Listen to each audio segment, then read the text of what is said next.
Welcome everyone to today's explainer. For so many students, just clicking that green Excel icon feels like stepping into a nightmare. It's just an endless, intimidating grid of tiny boxes, right? But today we're going to completely flip the script on that. Our goal in this session is to transform this software from a scary, confusing grid into literally one of the most straightforward, easy to use, and frankly powerful tools you will ever have in your digital toolkit. We are breaking down absolutely everything you need to know for your Unit 10 syllabus, and we're keeping it entirely in simple terms. Think about this for a second. Have you ever considered what it takes to manage giant mark sheets, track daily attendance records, figure out complex salary calculations, or even just keep a handle on monthly expenses without manually punching numbers into a calculator for hours on end? Doing heavy data calculation by hand is, well, it's not just painful and incredibly boring, but it is a massive trap for human error. Think about it. One wrong button press on a calculator and your entire sheet is completely ruined, and you have to start all over. That is exactly the pain point Microsoft Excel solves. It's the ultimate time-saving solution that takes hours of stressful manual math and gets it done in literally seconds. Okay, here is our syllabus roadmap for today. First, we'll cover Excel basics. Second, we'll take a tour of the Excel interface. Third, we'll look at data and formatting. Fourth, we get to the real magic with formulas and functions. And finally, we'll wrap up with a practical marksheet example.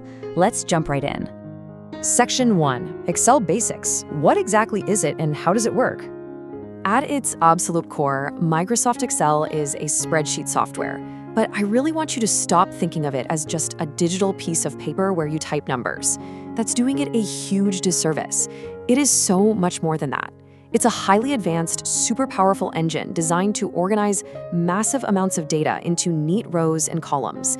It performs instant calculations, and it analyzes complex information so you can actually understand what your data is telling you. It takes chaos and turns it into clarity. Now, let's clear up the biggest point of confusion for beginners right out of the gate.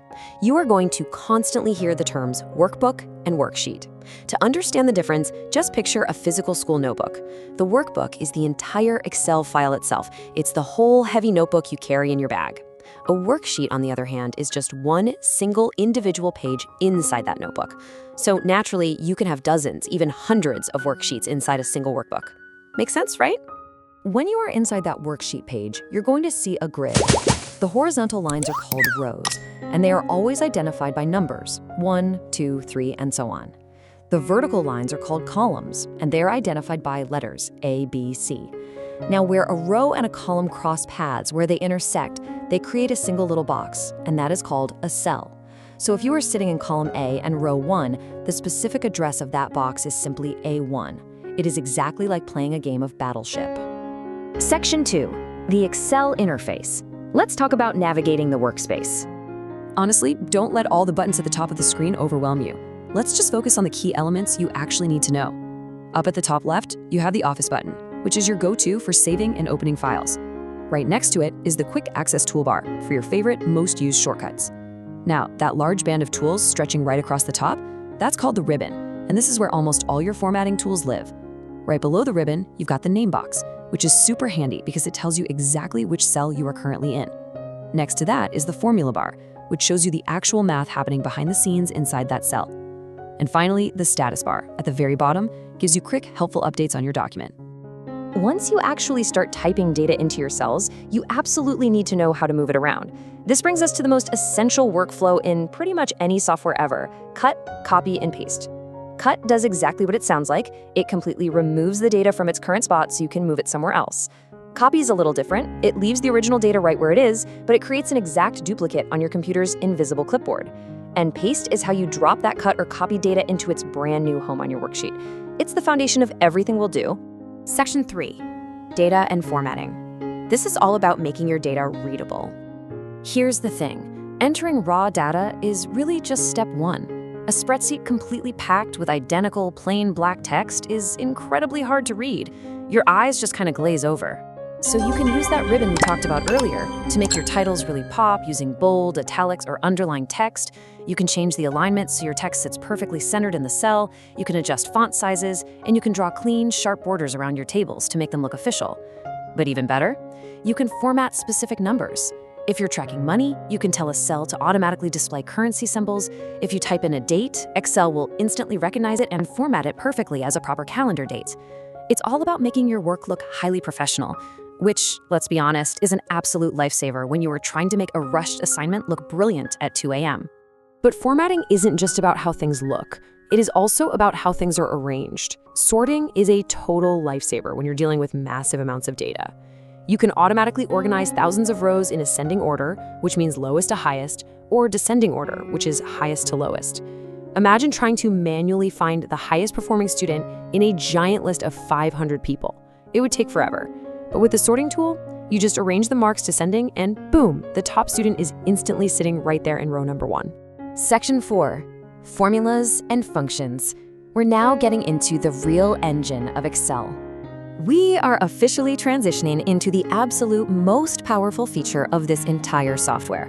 Honestly, this is why Excel exists.